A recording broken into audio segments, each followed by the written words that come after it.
I've kind of been playing it every month or so, and more since I've grown older, but I've been playing it for 20 plus years.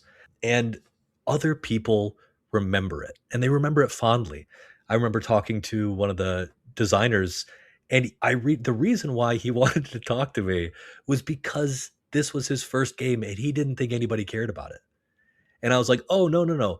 I love this game. Like, I think this is the greatest thing ever." So I think if you're building a community, the passion needs to be there from the start. You can't just build something to build something, man. Like, I would have started this Discord even if nobody wanted to do it. Like, even Mhm. if nobody showed up.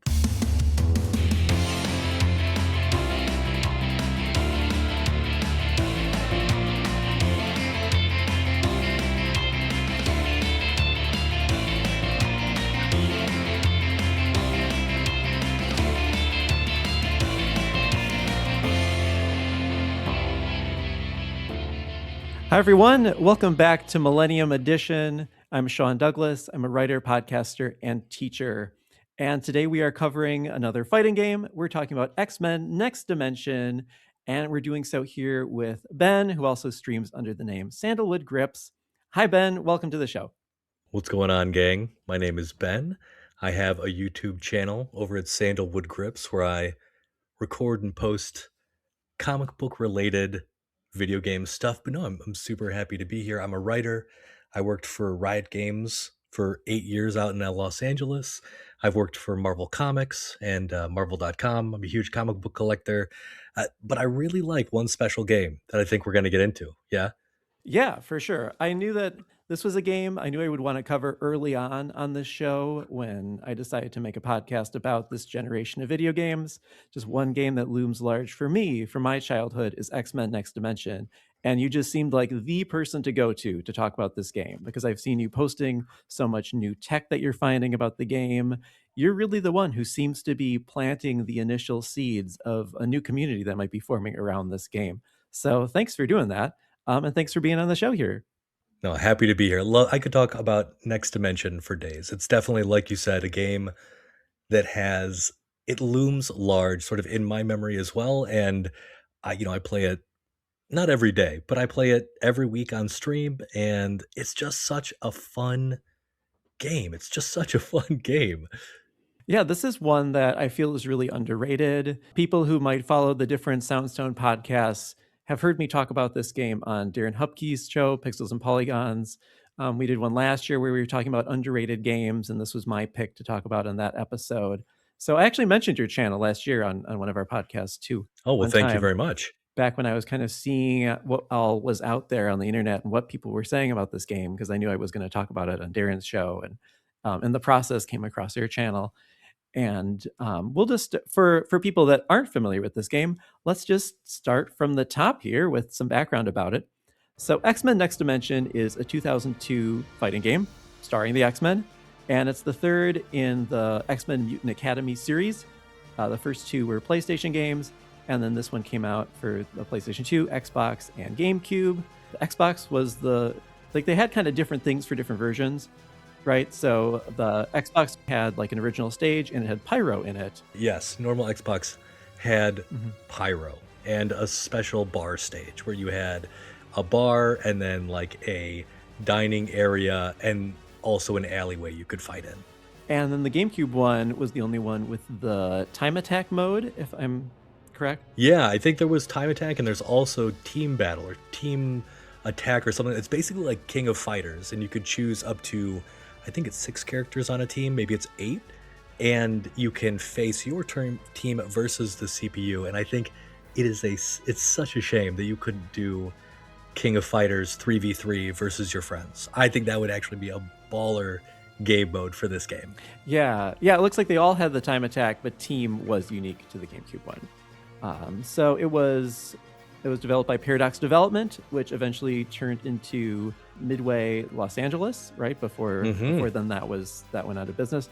And the GameCube port was handled by Exact Entertainment, and it was published by Activision.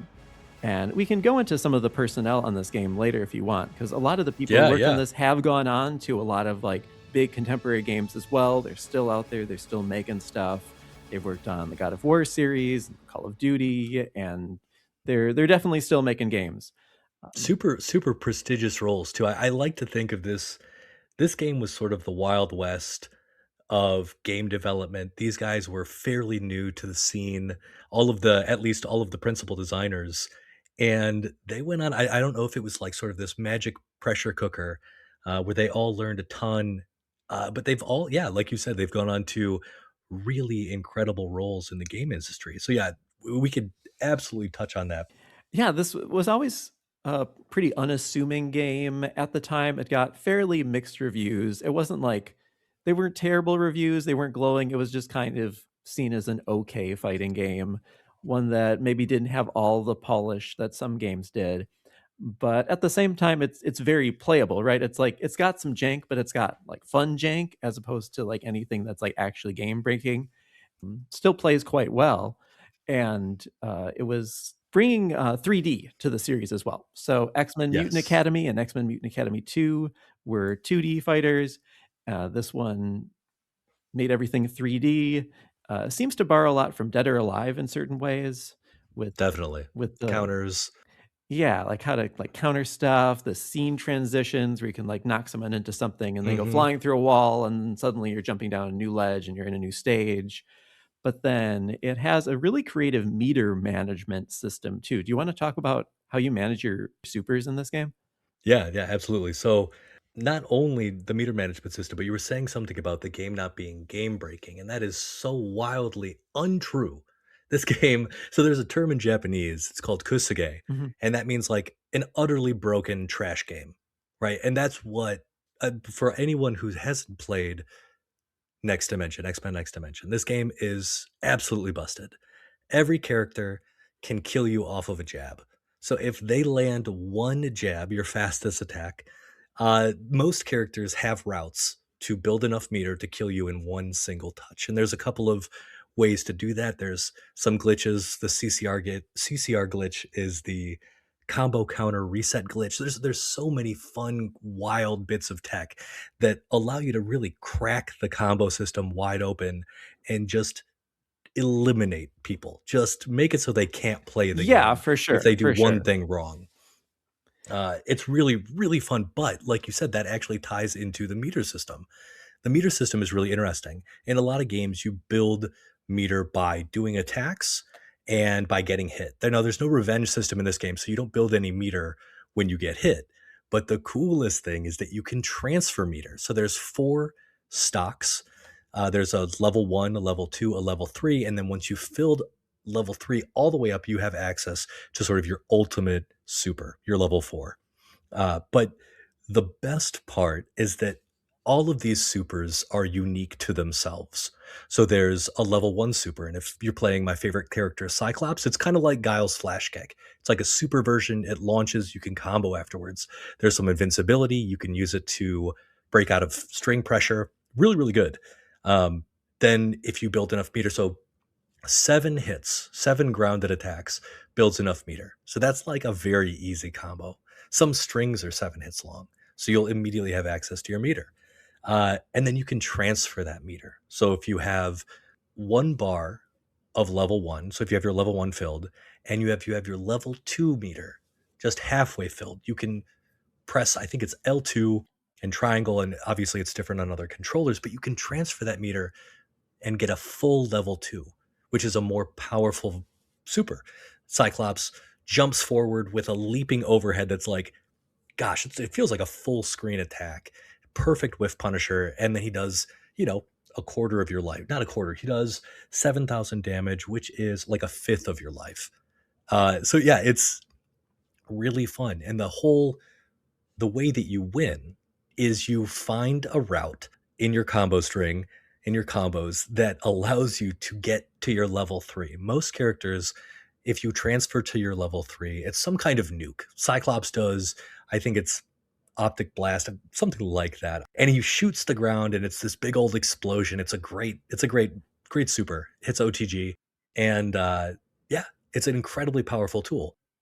All it takes is one combo to get you there, and they're dead. I have a ton of really fun routes and combos and combo videos made with all of this broken jank stuff, but the meter system is what makes it all possible. And I don't know about you, but I have never seen a more interactive meter system ever. And it's crazy to me that no one has Yeah. ever done it. So that was a very long-winded. I love talking about this game. I get Mhm. really excited geeking out about it. So yeah, Mhm. Meter's amazing. Meter's so much fun to build. Yeah, and I should clarify my comments too that the characters themselves are definitely broken. The So game broken. itself, I think sometimes people hear janky fighting game, and there's so many janky fighting games that are janky in a way that makes them not as fun. Like Sure, so because like like the the game doesn't mechanics work. just don't seem to work, right? And Sure. this is a game that like it's not broken in that way. Like it's broken in ways that make it fun, but it's not broken in ways where you're going to play it and be like, "Oh, the characters are just, the movement's bad or it's really slow or I Yes, yes, can't get the yes. moves to come out or something like that," right? Like the things that need to be there are in place. But then kind of by virtue of how loose it is in certain ways and maybe more loose than the average fighting game might be or the average more polished in quote unquote fighting game might be, the what it lets you get away with and the ways that you can kind of break the game contribute to how fun it is and how much deeper tech there is. And it's that kind of it's like additive jank rather than subtractive jank. Absolutely. Unless you're speedrunning and then it's all jank and it's so bad. Because I also speedrun this game. Mhm. I think the story mode is really neat. But yeah, the geometry is your worst enemy, bonking into walls and interactable objects. Just so many runs. Dead. Mhm. Yeah, some the hit detection can be, not the most precise. The audio mixing can get a little bit weird, but at least the fundamentals are there. And when you have a game where so many characters are broken, it creates its own internal balance, right? It's like, well, if certain characters can get away with huge things, but no one else could, well, then maybe that would feel lopsided. But so many Absolutely. characters have their own bizarre ammunition of how they can use the systems of the game at their for their own disposal, right? And it creates its own internal balancing act. Agreed. Mhm. If everyone's broken, no one is. So how did you first come to play this game? Like what were your first experiences with it? Gosh, I think probably like a lot of us millennials who were growing up around the time of Blockbuster and actually going to a video store to rent games, I think me and some middle school friends just walked to Blockbuster and we liked the X-Men and that was it. That was the weekend or the evening that we just grinded it out. And I think if any one of your listeners has played this game and has played story mode, which is what we were excited to do, you'll remember that first fight with Sentinel Alpha as Forge. And that was the testing grounds for all of us. And none of us made it through. That was a utterly broken fight because you didn't know how to use Forge. You're forced to use Forge during the story mode, but you didn't know because you were young that Sentinel had armor. He had armor on all of the Mhm. first hits of his strings. And so, oh my God, the number of times I was destroyed and we were destroyed that weekend by that dang Sentinel, uh, it was brutal. Yeah, and this is a game that while it does have a practice mode, at least the GameCube version does, the one I'm familiar with, there are a lot of systems in it that you'll have to figure out for yourself. It's definitely not gonna, like, run you through a big tutorial and be like, "You have to do this amount of damage to do, hurt people with armor." Yep. Yep, that is exactly right. Now, the training mode is actually fairly robust for a Mhm, 2002 game that was made by people that were fairly new to the genre, but it is nice to know now as an adult who's now good at the game, like I could just delete Sentinel, right? I know mhm, that it's only the first hit of his strings. He has pretty huge gaps. And yeah, you can just carve up that Tin Man so that he doesn't exist anymore. It's very cathartic, I think. And I know that people who play this game again, I think there is that sense of relief when you're like, okay, so I could just wait until he presses a button and then wait until it's over and then kill him. It's a really freeing feeling, I think. mhm. There are so many things characters can do in this game that are really powerful and seem unstoppable, but if you know how to respond, there is a clear way to react to that and a clear counter. Absolutely, Mhm. absolutely. Though, again, like if we're talking about the silly stuff, there are some wild things, and I'm probably gonna be peppering these things in here just as I think of them. But Oh, like, yeah, run wild with yeah, yeah, yeah. all the factoids. Well, there is some really fun stuff. So Phoenix, Jean Grey, she's Her level 1 super is Confusion. It's a projectile, and if it hits you, it reverses your directional buttons. But it does it for 10 Yeah. seconds. 10 seconds. Not only that, during that period, if you get comboed, she has enough good combo strings, enough specials to fit into a route to do it again and renew the 10-second timer on your confusion. You could be confused for an entire round. Like one wrong 50-50 guess and you're confused again. It's ridiculous. And so again, so cool. It's Mhm. again, I say that as a person who doesn't play a ton of, like, there isn't a super competitive meta. People aren't like super sweaty about this game. And so you can just have fun and do these nutty things without, without much risk or without anyone feeling too butthurt about it. Mhm. Yeah, and I've been watching some of the matches that you streamed, and it does seem like at first I was wondering, like, well, with the game being so exploitable in a lot of ways as it is, and with all these one-touch kills, would that, make it impossible to really have competitive play? But I've seen you have really interesting matches where it does seem like characters were still, pretty evenly matched. And, maybe there's certain exploits or something that would throw that off. But like, it seems like the matches you've had with the guy you've been playing with, like, worked, right? For lack of a better Yeah. word. Like it wasn't like, oh, someone was just, it was like the round wasn't just immediately over, right? Every round wasn't just one touch, you're dead. There was no game. It was competitive. You were trying different strategies. You were trying to get around each other's very powerful moves. I know I was just rewatching part of the when you played as the Blob against Nightcrawler, right? And Oh, the Blob is this overwhelming super where he pounds the ground and sends out these shockwaves like 5 times in a row, right? And Nightcrawler didn't know how to respond to that, but he could have done his aerial teleport and come down and attacked from above if he had known that that was a way to get around that. So yeah. even if there was this overwhelmingly powerful character there, they weren't without weaknesses. No, very true.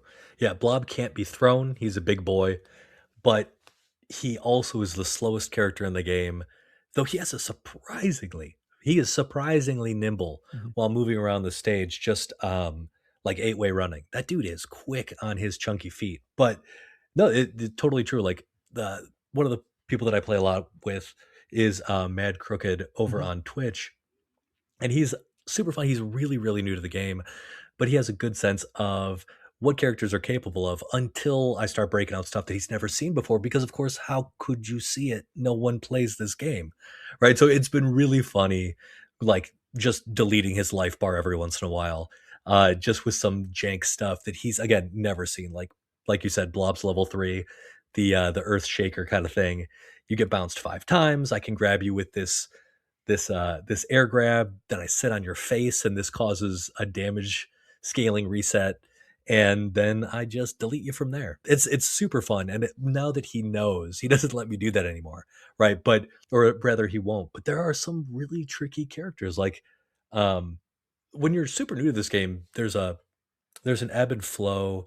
You want to end combos a specific way so that you can land your super to like get max damage. But if you're just playing for fun and you like the way the combos look, because there are some sick looking combos in this game, it can be really hard to win. You kind of do like if somebody's playing optimally, right? Like I tend to do because I that's all I've been doing for forever. It can be hard to play the game against somebody. So yes, while it is true, just like any fighting game, you are going to get beaten to a pulp by someone who knows what they're doing. Yeah, and that's the CCR you were referencing before, right? The combo counter reset. Like, Yeah, yeah, yeah, yeah. tell It's a us about how that super works. Yeah, so it's a super weird glitch where if you're playing this game, and this is how you get big damage, you guys. This is how you kill Sentinel quickly. So if you're fighting any character after a launch, technically after any jump, but it's easiest if you hit them with a launch. If you launch them, you can typically come down and hit them a couple of times. And the second that you land, as long as they're still aerial, if you immediately hit up forward and then whatever button you want, you will reset damage scaling as well as the combo counter. Not gravity scaling for whatever reason. I'm not sure about that. But This will allow, so if you do it correctly, you'll do X number of hits. Then when you jump up and hit the opponent, you have to immediately hold up forward or up, or up back, whatever you feel like, whatever direction you feel like holding. As long as you hit them, you will reset the count, excuse me, damage scaling. You'll reset damage scaling. And so this allows every character in the game touch of deaths, Mhm. uh, just off of anything. It's a really fun glitch. This was found out super, super, super long time ago. I don't think anybody put a name to it. So I just, for ease, CCR. And that's how this game gets broken wide open. Mhm. Otherwise, it's a fairly chill game without some of this. Like, there's some other very specific things, like, Mystique giving her air throw, giving her way too much meter. If you're playing Rogue on the subway, you get an air throw infinite. Like, there's a ton of small jank, but CCR really does crack everything wide open. Mhm. Yeah, it's one of those glitches that is basically a mechanic in and of itself. Totally. Finding Mhm. ways to fit it into your routes is just the optimal strategy. It's how you play the game to delete your opponent off of a touch. I know that the combos are a little bit different, I think, depending on the version, if I'm not mistaken. Yeah. I've tried some things that I've seen in your videos that didn't, and I think you were probably using the PlayStation version, Yeah. Yeah. that didn't always translate to the GameCube version. But at the same time, that's kind of interesting that each version has its own personality. Totally, has its own flavor. I know that they were, I've managed to talk to some of the developers and the designers of this title, just, literally reaching out on LinkedIn, and they were saying that they were pumping out patches and fixes, up until, you know, release date basically. And so I think that the GameCube version of the game has a previous build. So I think it's actually like one version behind what was shipped on Xbox and PS2. I think that, like, if you're going to play this game, and I see, like, every once in a while, I'll see on YouTube, I'll see like comments of people being like, "This is the best version of the game, and this is the best." And I think that's a lot of nostalgia fueling that. As someone who's played, I have all physical copies. I have every system, and I've played it on all of them. Like, PS2 to me is the definitive version of the game. It's the best looking, it's the best sounding, it has the best broken gameplay mechanics. And then, but it has the worst load times. The worst load times. Xbox retains all of the combat tricks. It has incredible load times, but the VFX and the sound is garbage. It's not, garbage is probably too strong, but it's not as polished. Like Pyro's level 3, you can't see. There are weird particles on some of the projectiles and beams. There's just a lot of odd choices that were made shipping that. And then GameCube, straight up, because it's a previous build of the game, characters are missing moves. The OTG system is totally different. So in PS2 and Xbox, you're given, once the character bounces off the ground, you can continue with however many hits in a grounded string that you have. So Cyclops has, like, down 1, 3, 2, 4, which is just a string on the ground. You can land all of those hits in PS2 and Xbox, but you only get one OTG hit in GameCube. Also, GameCube, it scales throws. Throws are not scaled, and you can actually combo into throws in the air. So there's air throws. You can combo into those, and those are unscaled in on PS2 and Xbox. So there's actually some very relevant combat tricks that are available to Xbox and PS2 players, but not GameCube players. Though CCR does remain for GameCube as well. Mhm. Just so really interesting intricacies. Also, yeah, you've got, I think, like, decent graphics for GameCube, pretty solid, and amazing load times. But the fact that you don't have like the true version of the game has always kind of rubbed me the wrong way. Yeah, that's really interesting. That makes me wanna seek out the PS2 version now to see. It's almost like getting a system update, like, 20 something years later if I'm used to For the sure. GameCube one. What are some of the additional moves that were in the PS2 version? Yeah, so, if you are familiar, Wolverine has a his level 1 super. His level 1 super starts with a stun. He kind of dashes forward, and then he does a litany of hits and then air seeks you. He pops you up really high into the air. you only have access to that one. And it's really hard to pull off because you can't stun. Like, oh God, we haven't talked about stuns yet. But um, yeah, so he in the PS2 and Xbox version, he has one where if he hits you with that initial stun and you fall down, or whatever, you can still be standing. He'll do a ton of slashes, and then sort of move. It's almost like Berserker Barrage from the versus games, and he'll do that, and he'll hit you if you're on the ground or whatever. So you get basically two versions of his level one. One addresses the fact that you're only allowed to have one stun in a combo, and because his level one would be typical, like could count as a second stun, the opponent will fall out. The new version of that super takes into account that fact and gives him Berserker Barrage so that you can actually fit that super into a combo. It's kind of interesting. Yeah, very cool. I'm realizing too that perhaps we should just run through who all the characters are in this game. If people have Oh never played man. it before, there's an excellent roster of characters. So just in alphabetical order here, we have Bastion, who's the main villain. And this game is a sort of sequel of sorts to the Operation Zero Tolerance comic story, and I've read about it, but I haven't read it myself. But if you're familiar with that, Yeah. maybe you can help fill us in on that too in a moment. But we've Yeah, got yeah, yeah, of course. Bastion, we've got Beast, we've got Betsy, Bishop, Blob, Cyclops, Dark Phoenix, Forge, Gambit, Havoc, Juggernaut, Lady Deathstrike, Magneto, Mystique, Nightcrawler, Phoenix, Psylocke, Pyro, Rogue, Sabretooth, Sentinel A and Sentinel B, Storm, Toad, Wolverine. Um, some of those are unlockable, and I actually kind of enjoy having unlockable characters. I know nowadays that's not really a thing as much, but I think it's fun to have to work to unlock a few people. And I feel like the characters are really well realized too. You feel like they're all distinct. They're really good representations of all their unique mutant powers. I think the voice acting is like just campy enough to be fun, but also not grating to me, at least. I feel like this has some of my favorite, just like one liners of any fighting game, but really good roster. Yeah. I think it's diverse enough where I love listening to people talk about their like dream roster and then be like, "Oh, well, that's in next dimension." Like if you want that X-Men, like they're in next dimension. It's kind of cool how diverse the roster is. I love the fact that Bishop made it into the game. I think he's such a cool X-Man with such a cool power set, right? Absorbing kinetic energy and unleashing it. There are tons of cool characters in this game and everybody, like you said, I think like I'm going to go out on a limb. I'll die on this hill. I think this version of Cyclops is the best he's ever been in any video game ever. Marvel vs. series, nothing touches Next Dimension Cyclops. Nothing. Yeah, I think like just the individual characterization of everyone is really strong. I think the story mode is really quite well done, I think, too. It's very cinematic. They got Patrick Stewart to be Professor X again.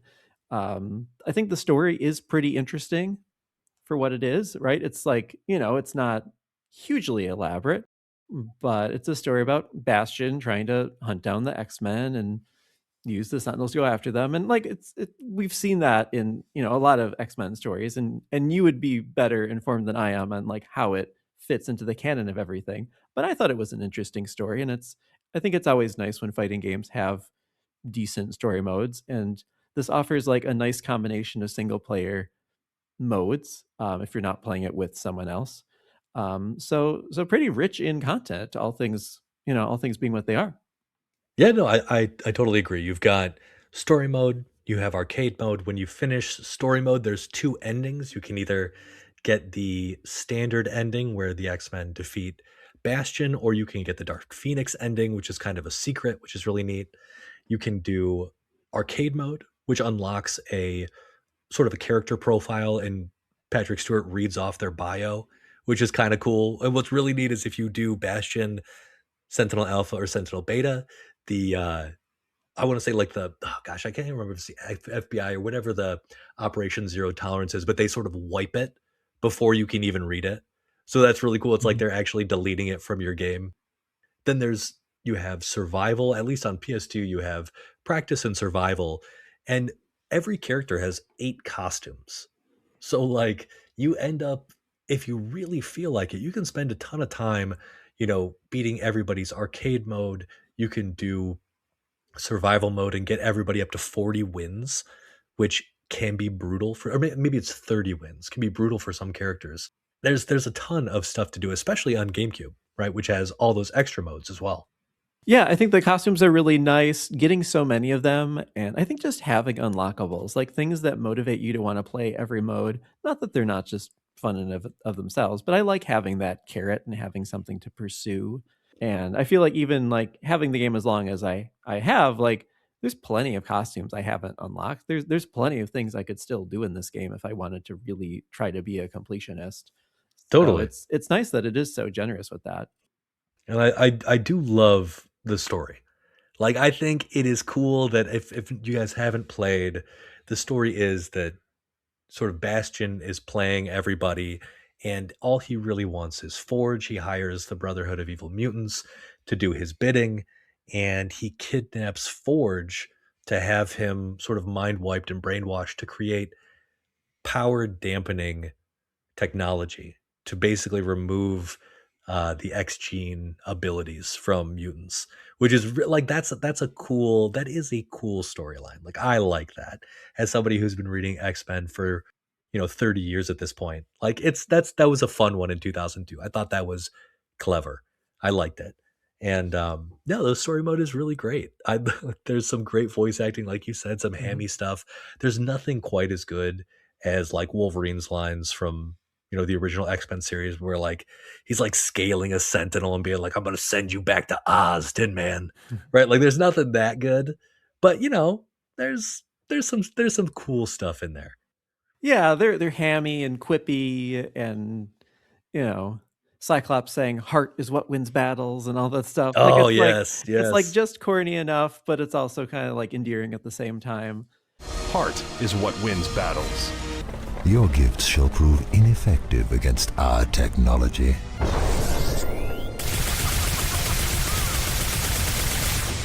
You're not worth my time.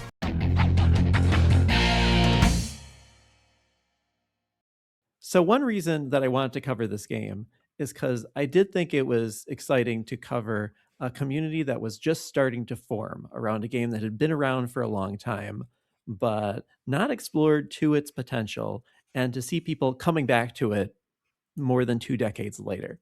Something with this show I really want to emphasize is that these games aren't just things that were fun to look back on, but things that remain relevant, that they maintain a certain current relevance and are still enjoyable today as contemporary things as well.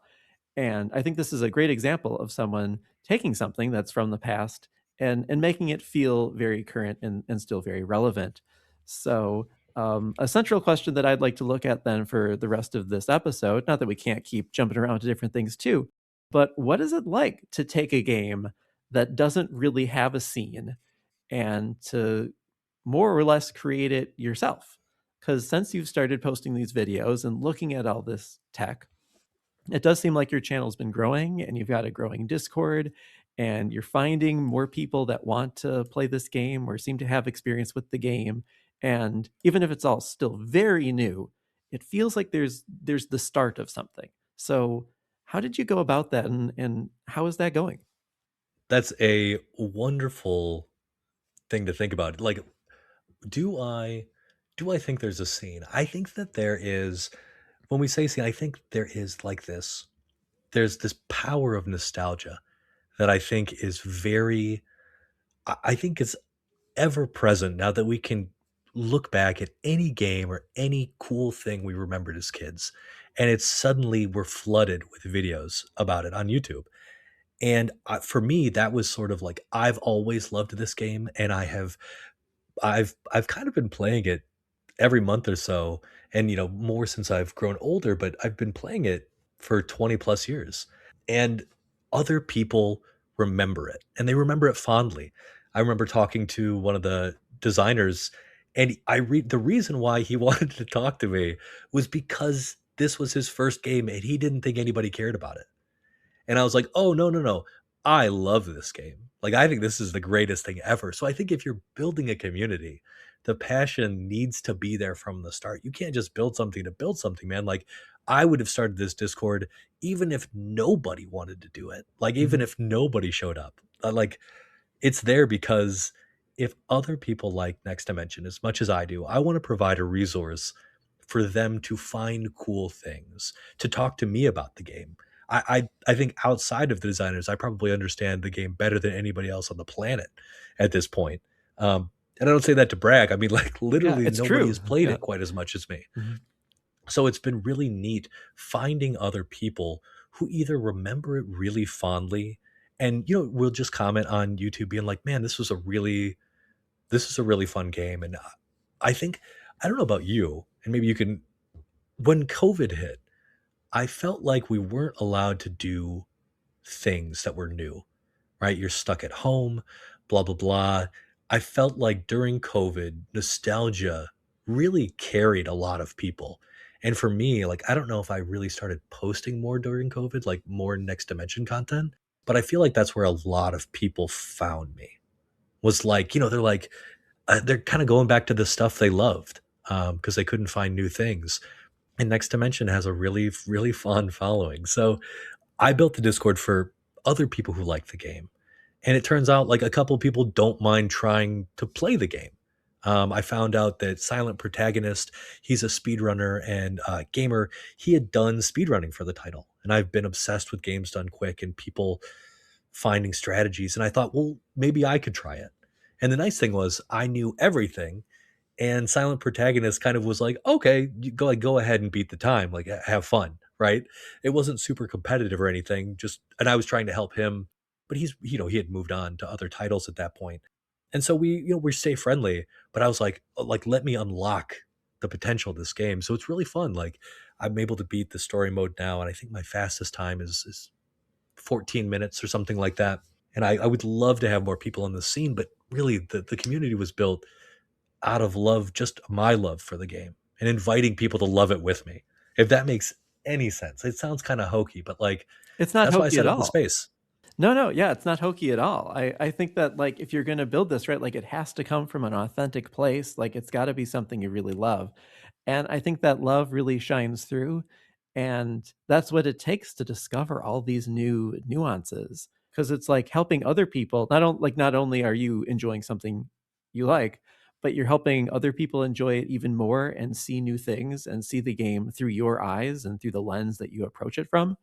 And, like, I know that maybe it's partially because I had, like, a different version that I was playing, but, like, I didn't know the combo system was as flexible as you've shown me that it can be, and I didn't know that Mhm. certain things were possible in the game.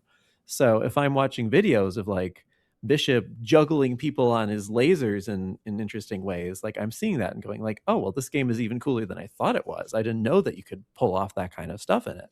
Yeah, and I love it because people have shared with me like really cool stuff that I didn't I like the number of times I've said either in a video or to other people just I love like I learn something new every time I play. It's because it's true. Like there are so many hidden interactions and hidden just like unfound potential. Like I want to say maybe a year or two ago, I found a new thing for Lady Deathstrike. I was just messing around, and normally in an air combo, you're only allowed to go up the strength chain, not down. So you could go light punch, light kick, heavy punch, heavy kick. But it turns out she has a command normal, down heavy punch, and you can go back to light kick. So you can literally loop light kick into down heavy punch, light kick, down heavy punch. And I don't know if it's technically an infinite, but you can do it a billion times and it looks amazing if you land it on somebody. It's just her eviscerating them. And there's tons of I learned from a somebody in the Discord that you can that like Lady Deathstrike, her level 3 super smacks somebody up against the wall and creates a stun. You're not allowed to do that with any other character. No other character can do that with her level 3. It's one of my favorite things that I've ever learned. And that was given to me by somebody in the Discord. It's so neat. Yeah, and I think finding all this stuff years later, like, it feels almost archaeological, right? It's like it's this interesting like excavation of something to like realize it runs even deeper than we thought it did, and that Totally. maybe even what the game is something different and bigger than what we thought it was. Not to be like too grandiose with it, but it's like there's a deeper well here than maybe a lot of people realized at the time, and it's fun to see that potential realized. I'm curious what the other conversations you've had with some of the developers have been like. It's been really neat. So I've managed to talk to Eric Williams, who I think was one of the first principal designers on the game, and he has gone on to, I think he was the game director for God of War Ragnarok, which is like no small title, right? Um, so he and I have had multiple chats, and he's been super forthcoming about really like how junior they felt, like the designers felt, and how a lot of it was just like them cooking. They felt like they wanted to make the coolest thing, and so they threw a lot of stuff at the wall. And whether or not it all landed, if nothing else, the meter system and being able to transfer meter, I think is the coolest thing. I think like if Mhm. anything, that should be the legacy they should be most proud of. That is the fact that it hasn't been used is unbelievable. So much room for player expression and strategy. It's so cool. But like Eric and I have just talked really about the history of the title, which is really interesting. And then again, there's like Omar Kendall, who I think is running. He's not running a studio right now, but he was the head of the champions team on League of Legends. That's how I knew him. We were at Riot together. He was the first guy that I reached out to. Just I had literally seen his name in the credits, and I was like, I'm pretty sure I worked with that guy. Um, and so I hit him up. It was wild. And then another one of the guys, John Edwards. I think after this, he kind of graduated to NetherRealm, and he spent a decade as one of the top combat designers, or something along those lines for both like the reimagined MK9 all the way up to like all of the Injustice games and all the MK games in between.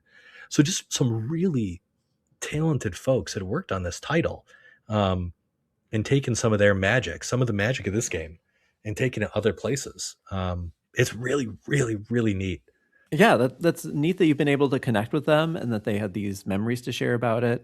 And I'm sure it's cool for them too to see people still appreciating the game all these years later and to feel like even these things we did earlier in our careers like still mattered and they're still out there and people are still enjoying them.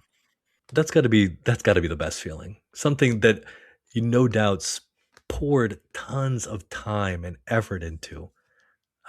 People are still loving 20 years later, at least have great memories of either playing it with their friends or doing sick combos or just having fun. Like that has got to be like as a game designer and as a combat designer, that has got to be the best feeling. That's interesting to hear too that they were just like trying to make a cool game, like they were just throwing stuff out there and seeing what happens. Because like superheroes lend themselves so well to fighting games, right? In part just by nature of having all these abilities and stuff. Like you want to be able to do your cool superhero things and your big supers and everything.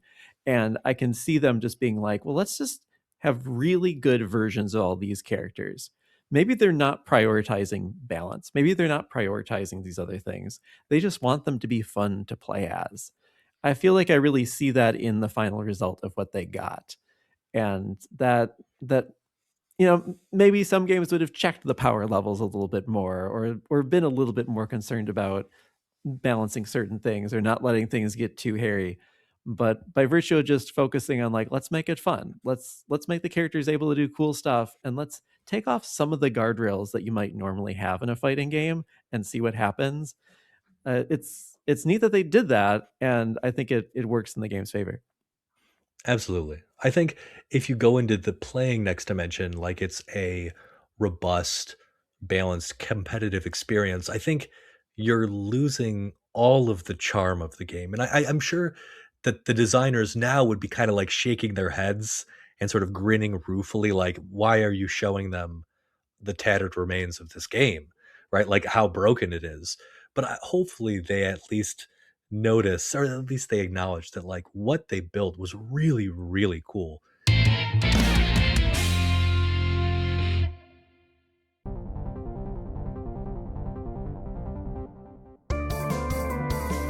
Hey everyone, my name's Darren Hupke. I'm a writer, publisher, and podcaster. My podcast is called Pixels and Polygons. Each week I sit down with a guest and ask one simple video game question. It's a random topic each week and it leads to a fun conversation. You can find it on your favorite podcast platform every Friday, and you can read more about it at pixelsandpolygons.net.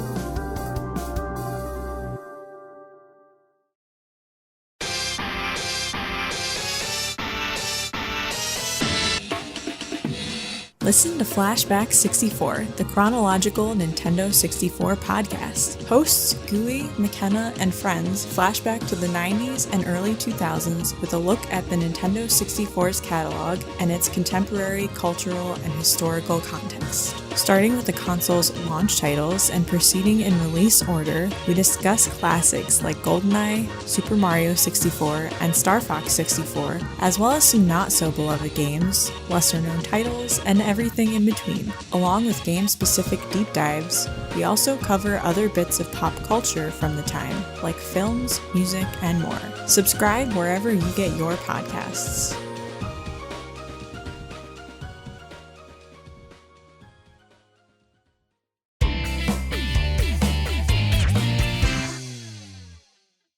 Earlier in the podcast, you specifically talked about how well realized a lot of the characters are, how their gameplay and their specials fit the character that you knew and loved, maybe from the comics or from previous games or from the television show. And I think you are like that's one of the things I like best about the game is when you pick up a character, they feel like Beast feels like Beast. He's got acrobatic abilities. He like even his stance, he kind of bounces around. His jump is the highest in the game, right? It's super floaty. He's got these crazy beast stances. He's got a ton of acrobatics. He's cartwheeling around. He's bouncing around the screen. He's a blue furred bouncing beast. And I think they did a super good job. I'm curious, Sean, did you have a favorite character back when you were playing the game? When I was a kid, I played the most as Nightcrawler because I've always appreciated a good teleport. And then I think now I still like Nightcrawler a lot, but I think I favor Bishop a little bit more. I think now, but I kind of like playing as everyone. I like Bastion a lot too. Oh, all of them broken. All of them Yeah. broken, wonderful characters. And I love the teleports, man. The teleports are super fun and they're so iconic. They're so iconic to the character. And I feel like they integrated them super well. You can teleport behind the person, you can teleport above the person. I think it's kind of broke. You can actually teleport away from them to their backside really far away, and you can keep doing that so they can never reach you, which I think Yeah. is wonderfully busted. Mm-hmm. But yeah, he fits like his level 1, if you remember, it's just a billion teleports. Like he grabs you and he's like bam bam bam bam bam bam bam bam bam bam bam bam bam bam, and then you kind of fall down, getting taken into the BAMF dimension was too much. There's so many great characterizations and realizations of the powers that they feel so good. Mm-hmm. Yeah, everybody is fun to play as in this game. I don't know if you agree with that or not, but I at least enjoy playing as everyone to some degree. No, I absolutely. So I love playing every character now because I know what they can do, and it's fun. Rip it like just deleting things. It's really fun. Like you mentioned Bishop. I think Bishop is probably one of the worst characters in the game. He doesn't have a lot of moves. A lot of his stuff is very canned. Canned like there's very few options. You can just do very specific strains. He has like some broken stuff that doesn't work quite right. I've got a video cooking on like for the 10 worst moves in Next Dimension, and I think Bishop is like 3 slots. Like he has three slots, which feels terrible, but he's so cool. Like his the thing that makes Bishop for me is not only does he have like these bone crunching blows and he's got his guns and he has sort of his futuristic tech, but he has the coolest costume. He has his last X-Men costume, which is I think it's costume 4A, and he's got the red like cape, and he just looks so sick. There was so much attention to detail put into the things that people probably wouldn't care about. I think Bishop is one of the last characters you can unlock, or at least I don't know that for sure, but I love the attention to detail. And a bunch of the characters have their X-Men Revolutions outfit, which was a very cool comic when I was like growing up. I thought that was a very sick little line, little story arc around the new millennium. There's just too much cool stuff, dude. I am curious too. So you played this game as a kid. What was it that like brought you back to it then? Was it just that it was like the pandemic or like what was No, no, I was playing this in college, and I think maybe I just brought the game with me to college, and I had some spare time and started farting around with it again. And Cyclops has always been my favorite Marvel character, and he's really, really good in this game. He Mhm. has a ton of very cool options, and I think there was something. I've always loved fighting games. I've always been, playing them competitively and doing like loving just fighting games, right? There's something about it that's really magical to me. And he felt really good. I don't know if you've played a game and like it just clicks, Yeah. but Cyclops, man, it just clicked. And being able to find all this neat stuff with him kind of day one was really exciting. And so I don't think I ever stopped. And I are you familiar with like the Magic the Gathering player profiles? Not really. I don't think so. So okay, so there's in Magic they typify, and this is old, but there's a Timmy, a Johnny, and a Spike. Those are sort of the prototypical characters, and Timmy is like he just likes big things going boom, right? So he doesn't really care about the depth. He just cares about the payoff. And so there's a lot of characters who are like this would probably be your casual fighting game player. They want to see like they buy Mortal Kombat to watch the fatalities, right? They're not really interested in the depth of the gameplay, whether it be, any fighting game. But then there's the Johnny. And Johnny, he likes like fight like Magic the Gathering is a form of I think the way what they call it is like self-expression. So finding combos that nobody has ever done, finding ways to win that is uniquely your own. And that I think is where how I play the game. And Spike is the optimal player. He doesn't care that he is stealing a deck list or stealing combos or just like watching Twitter and like playing meta. Like that's Spike. But Johnny is really where I feel like I fit. I like finding new things. I like being first even if it doesn't matter, right? Like nobody cares that I'm the first person to find stuff in next dimension, but it's nice to know that I did it. There's just something about it, man. I don't know if you feel the same way about any of your games, but I feel like I'm a Johnny. I like need to explore and push on stuff and see if I can make it work. That like is really validating and fulfilling for me. Yeah, I think that's more or less how I play too. I don't play as competitively as you would, but I definitely prefer games that have more flexible systems that allow a lot of character expression. I'm not someone who's just like, well, let me choose the character that's going to let me win. Like, I'd rather play as someone who I think is fun to play as, and just play around with them. Like I'll spend a lot of time in training mode in fighting games, even if I'm not really Yes. trying to like take the show on the road and be really competitive with it or Exactly. anything. But it's like I just want to see what these characters can do. I want to play around with them. I want to mess with them, and I want to just kind of like just enjoy the act of playing the game in that way. I think fighting games can be really interesting just playgrounds to play with the characters and see what they can do and create interesting scenarios. And if you can land it in a real match, great. But if not, at least you had fun playing around with it in training mode. Right, then it's time to go back to training mode and put in those 10,000 hours and turn your fight stick into dust. Like for me, playing on my fight stick is like it's like you zone out. It's like I enter a flow state. It's very very calming to just practice combos. So yeah, it's been this game for me has been sort of like exploring what's possible and the stuff I've found that was and again, hmm, I don't want to seem like I'm bragging, but that has been really a defining sort of through line for my experience with this game and sort of my journey has been like finding stuff that I never knew before. Um, has been really exciting, and that's what's kept me playing because I find something new every time I play. Mhm. Yeah. And you mentioned that you like used to work for Marvel, I believe, right? Like you did like an internship Yeah, there or something, and then you continued to yeah, work as like some kind like a journalist or something for them. yeah, yeah. Okay, yeah. What was that like? I mean, it was very cool. Like I got to work in their. I moved to New York City, and I lived in Brooklyn, and I took the train in right, and I they had an office right near the Empire State Building, and it was very cool. I worked on the Marvel.com digital team. I met some very cool people. I was one of the people responsible for making sure the website copy was up to date, writing web copy. I got to play Marvel vs. Capcom 3 and make content for it before the game came out, which is really exciting for me. Yeah. Right when that was also right around, I think that was like 2005, right? 2000, no, 2000, maybe it was 2009, I think, when I moved out there. And I think that was right around the time also when like they re-released Marvel vs. Capcom 2 on Xbox and PS3.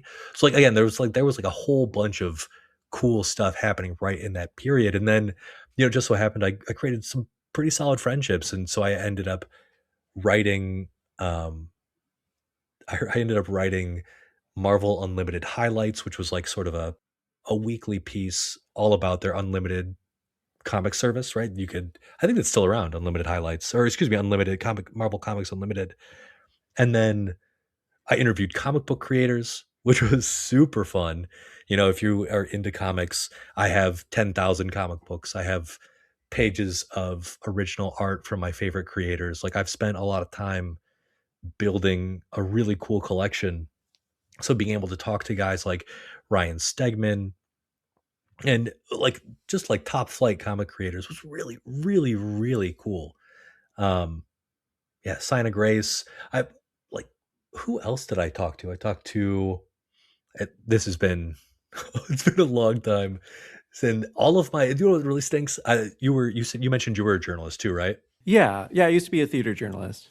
So have you ever written for a publication and then they nuked their website with a new rework and got rid of all of your stuff and you have to go to the Wayback Machine to find it? Sort of. The publication I spent the most time with, I was the managing editor for a publication called the Clyde Fitch Report, which is like a sort of arts and politics publication. And I mainly did theater for them, but covered other things too. And the website just eventually kind of like fizzled out. It was kind of like during Yeah. the like late 2010s when like a lot of places just got hit by like algorithm changes and stuff like that.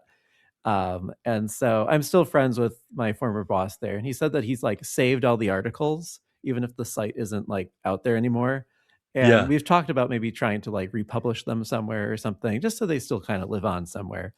But But yeah, I but know how you that get feels it. to like have this body of work and then have it just go away.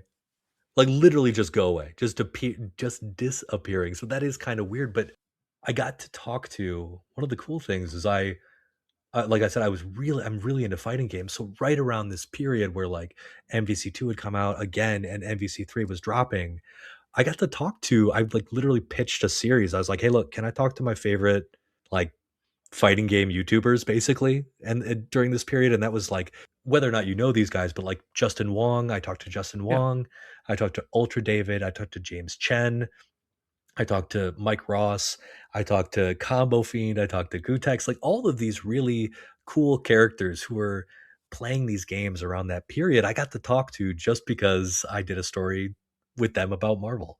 So that was really exciting. And since then, what's wild is like James Chen like got me a job at Riot, right? Like it's super weird. The people you talk to, you never know what's gonna happen. So it was just really neat. I remember that period really fondly. How did that come about? Like, how did James Chen get you connected with Riot? Yeah, like I think after we had talked, I think James I think we had become Facebook friends because that was maybe the easiest way to connect during that period. And I think we ended up just like chatting about movies and stuff, maybe on our respective pages, right? I don't really have Facebook anymore, so I barely remember how it worked. But I think we ended up like messaging each other back and forth, and I had mentioned that I was out of work, and he was like, "Hey, I think I know a guy." And yeah, Patrick Miller, he was working at Riot. He then moved over to what then became Riot Bay and was working on 2XKO, which was Riot's fighting Yeah. game. But yeah, he ended up like hiring me to do so James kind of like hit him up. I submitted my resume and yeah, for whatever reason, they wanted me. So that was kind of cool. Awesome. Yeah, Nick McConnell, who does their like age ratings management at Riot, he's got a show in our network where he reads instruction manuals. He does Oh, that he sounds does riveting. instruction derby. That sounds riveting. Mhm. What manuals has he done? I mean, he's done a whole bunch. I mean, I can send you the link afterwards, and it'll like Yeah, all yeah, our feel other free. shows are in our show notes too. But they just did like the BioFreaks one as sort of a crossover with one of our other shows. Yeah. Just it's all sorts of really random stuff. But yeah, I recommend checking that out if that sounds interesting to you. Well, I'm old enough to remember, like, the golden age of manuals where, like, you had these really like, you had information in the manuals that weren't in the game, um, and, like, having these beautiful manuals, frankly. So, like, that's super sick. And tying this back to Next Dimension, I do appreciate that this game it does have a good manual, but it also tells you the moves, which I feel like a lot of fighting games at this time just had all that information in the manual and it wasn't in the game. I do appreciate just like the quality of life of being able to just pause and look at the character moves, like little things like that. But like not every game at this time had that, but this game does. No, very true, but I'm gonna like you said, this game has depth. The game has no real moves. It has your special moves, and they had actually considered putting all of the strings, but there are, like if you guys even if you're unfamiliar with Next Dimension, it's a string-based game, more like Mortal Kombat than Street Fighter where you and or Tekken, and you've got these long strings of attacks, square, triangle, X, circle, blah, blah, blah, blah, blah, and they can get really long, but none of those are in the game Yeah, itself, they and don't you tell you actually those. need and then you need the game guide, which was actually written by the guys who were working on the game, uh, to get them all, and then, not even then will you get them all because there's so many, and they made so many incredible branching paths that loop in on themselves and stuff, like, me and some folks have d like, in the Discord, have sort of attempted to catalog some character, like a complete character, and every string and starting button. We have yet to do a single character all the way through. There's so much complexity in their strings. So yes, they do have some fun stuff that you can just whip out, like optic blast is quarter circle forward one or quarter circle forward square, but the meat and potatoes is invisible, which is super Yeah. unfortunate because I have people in the Discord like, how did you find this? And like before I bought the guide on eBay, like 10 years ago, like I had to go to game FAQs, and some guy had cataloged them all. I think it was like Israel's sword, and I was like, oh, thank you, Israel's sword. Like you are the true hero of this thing. He might have bought the guide, and it just tossed him up there. But oh man, do you remember the age of game FAQs? I Game do. Yeah, I facts? still use it sometimes, right? Like playing Dude, me certain too. certain older games, right? Because it's like one of the only resources that might be out there, and you're just like, Exactly. "Thank you, whoever you are who wrote I this." know. And then they've got like, don't steal my copyright. Like email me at my Hotmail address if you want to give me credit. Like I love going to do and doing that stuff nowadays. Mhm. So someday, will you compile like the master guide to this game? You know, I will never. There will never be, I don't think, a Mhm. single source of next dimension knowledge. There is my guide. Like I have a speedrunning guide over on speedrun.com for the story mode. I have There is the game guide here, the actual like published Brady Games guide. There's Israel's sword. There's the Discord with all of my all of the research that I've put in, and all the other Discord folks have put in to finding the crazy stuff. But I can probably definitively say there will never be a master guide. There's just too much. It's too deep, too wild. Mhm. It's the untamed wilderness of X-Men Next Dimension. Absolutely. The Wild West is still wild Mhm. when it comes to Next Dimension, for sure. Mhm. So what is next then for this? I mean, I keep calling it a scene, just kind of maybe for lack of a better word, but emerging interest in this game.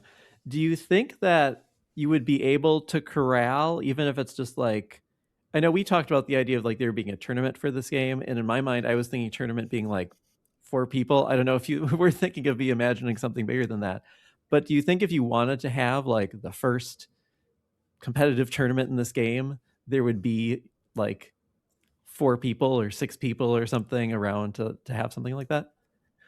I'm sure I could scare up 4 people from the Discord, like me, Mad Crooked. I could probably find 2 other people, but then you have to decide on what version you want to play. There's PCSX2. If what is it? Yeah, Peace. There's the PS2 emulator. There is the Dolphin emulator, which was what I've spent the most time playing on competitively. So, like, the real question is, yeah, what are you going to play it on? And then, is it fair to play me? I'm like a dev tester. Like, so I think it's possible. Would it be fun for everybody? Yeah, probably. Like, as long as you're not taking it seriously and you're okay with getting stomped by people who've probably spent a little more time. Yeah, like it would be a super fun. I don't know if I have time to do it now, but me and Mad Cricket are looking for time to play. And I think once I talk to him, we could probably figure something out. He could stream it. I could stream it. We could fart around with it. Yeah, well, this podcast can sponsor your first tournament if you decide to get people together for that. Oh, sure. That would I- be dope. but it might be enough just to get some people together and just come up with some kind of bracket or something, just given that it's never really been done, just to see how it goes. But I'm very curious to follow that and continue to see how the scene, I guess, if we want to call it that, continues to develop. I'd love to have you back on in a couple of months or down the road and just catch up with how things are going in the X-Men Next Dimension space. Totally. Anything else you want to plug or promote before we go? I mean, if y'all want to follow my YouTube channel, you can find me on YouTube at Sandalwood Grips. And let's see, if you have kids, we are appealing to the millennial audience. I have a Substack about picture books called A Dad Reads. I love picture books. I love reading to my kids. Reading is so important as far as I'm concerned. So I do a weekly book list a list of recommendations, typically themed. We did this past week. Um, we did spring, right? So my favorite books about spring. It's really funny though.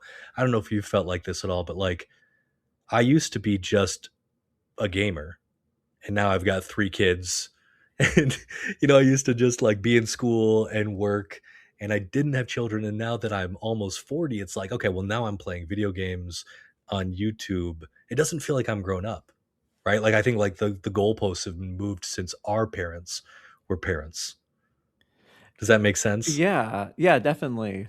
I've noticed too that so I've been like teaching over the past few years, and I've noticed Yeah, like my schedule has fallen back into like I'll go to school, I'll be at school for school hours, I'll come back, I'll know I'll have like other things I need to work on, but I'll be like, oh, I'll play a video game or something for an hour, I'll take a break, I just got back from work, and I've like realized like, oh, I'm on like the same schedule I was on when I was like 11 now. Like I'm going to school, that's I'm got to be coming home, playing wild. a video game. It's like this weird kind of, yeah, like full circle.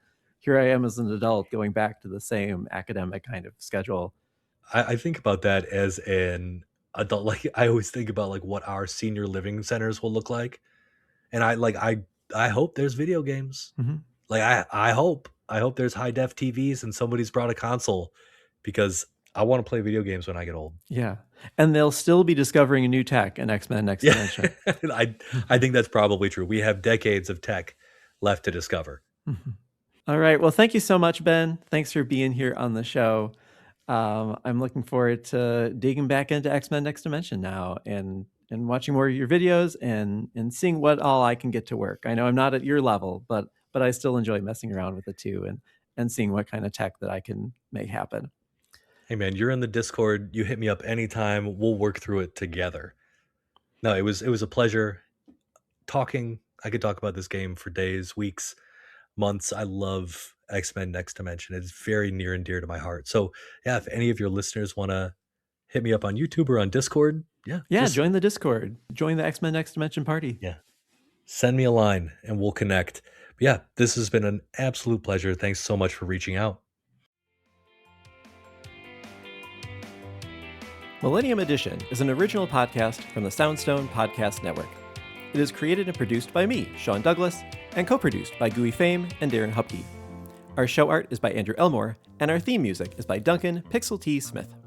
We invite you to follow us online at the links in the show notes, and you can reach out to the show at soundstonenetwork@gmail.com. If you enjoyed this episode, we hope you'll consider following us in your podcast player and leaving a positive review. Those reviews do go a long way in helping more people discover the show. For more great video game history podcasts, check out our other network shows, Pixels and Polygons, Flashback 64, Instruction Derby, and Kirby Conversations. We'll be back with another episode of Millennium Edition again soon, and thanks for listening.